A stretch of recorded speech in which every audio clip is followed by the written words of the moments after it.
యోహాను రాసిన ప్రకటన గ్రంథం చదువుకుందాము. Praise the lord. 1వ అధ్యాయం. యేసుక్రీస్తు తన దాసులకు కనపరచుటకు దేవుడు ఆయనకు అనుగ్రహించిన ప్రత్యక్షత. ఈ సంగతులు త్వరలో సంభవింపనై ఉన్నవి. ఆయన తన దూత ద్వారా వర్తమానము పంపి తన దాసుడైన యోహానుకు వాటిని సూచించెను. అతడు దేవుని వాక్యమును గూర్చియు యేసుక్రీస్తు సాక్ష్యమును గూర్చియు తాను చూచినంత మట్టుకు సాక్ష్యమిచ్చెను. సమయము సమీపించినది గనుక ఈ ప్రవచన వాక్యములు చదువువాడును వాటిని విని ఇందులో వ్రాయబడిన సంగతులను గైకొనువారును ధన్యులు. యోహాను ఆసియాలో ఉన్న 7 సంఘములకు శుభమని చెప్పి వ్రాయునది. వర్తమాన భూత భవిష్యత్ కాలములలో ఉన్నవాని నుండి, ఆయన సింహాసనము ఎదుటనున్న 7 ఆత్మల నుండి, నమ్మకమైన సాక్షియు, మృతులలో నుండి ఆది సంభూతుడిగా లేచిన వాడును, భూపతులకు అధిపతి అయిన యేసుక్రీస్తు నుండి కృపా సమాధానములు మీకు కలుగునుగాక.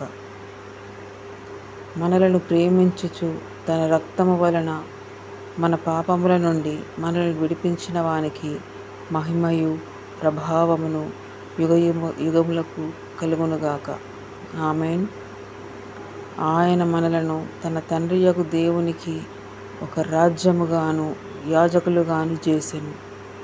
ఇదిగో, ఆయన మేఘారూఢుడై వచ్చుచున్నాడు. ప్రతి నేత్రము ఆయనను చూచును. ఆయనను పొడిచిన వారును చూచెదరు. భూజనులందరూ ఆయనను చూసి రొమ్ము కొట్టుకుందురు.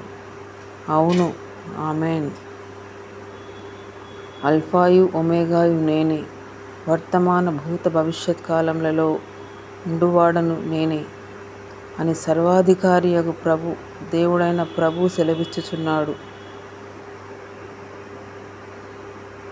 మీ సహోదరుడును యేసును బట్టి కలుగు శ్రమలోను రాజ్యములోను సహవాసములోను పాలివాడను నైనా యోహానును నేను దేవుని వాక్యం నిమిత్తము యేసును గూర్చిన సాక్ష్యం నిమిత్తము పత్మాసు ద్వీపమున పరవాసినైతిని.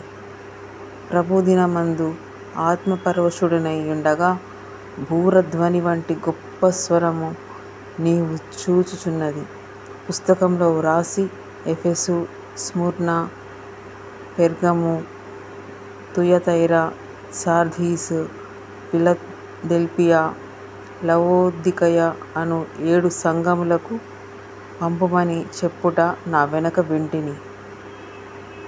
ఇది వినగా నాతో మాటలాడుచున్న స్వరమేమిటో అని చూడ తిరిగితిని. తిరగగా 7 సువర్ణ ద్వీపస్తంభములను, ఆ ద్వీపస్తంభముల మధ్య మనుష్యుడు కుమారుడు పోలిన ఒకరిని చూచితిని. ఆయన తన పాదముల మట్టుకును దిగుచున్న వస్త్రము ధరించుకొని రొమ్మునకు బంగారు దట్టి కట్టుకొని ఉండెను. ఆయన తలయు తల వెంట్రుకలను తెల్లని ఉన్నిని పోలినవై హిమమంత ధవలముగా ఉండెను. ఆయన నేత్రములు అగ్నిజ్వాలల వలె ఉండెను. ఆయన పాదములు కొలిమిలో పుటము వేయబడి మెరుగుచున్న అపరంజితో సమానమై ఉండెను. ఆయన కంఠస్వరము విస్తార జల ప్రవాహముల వలె ధ్వని వలె ఉండెను. ఆయన తన కుడి చేత 7 నక్షత్రాలు పట్టుకొని ఉండెను. ఆయన నోటి నుండి 2 అంచుగలిగిన వాడి అయిన ఖడ్గమొకటి బయలు వెలుచుండెను. ఆయన ముఖము మహా తేజస్సుతో ప్రకాశించుచున్న సూర్యుని వలె ఉండెను. నేను ఆయనను చూడగానే చచ్చిన వాని వలె ఆయన పాదముల యొద్ద పడితిని.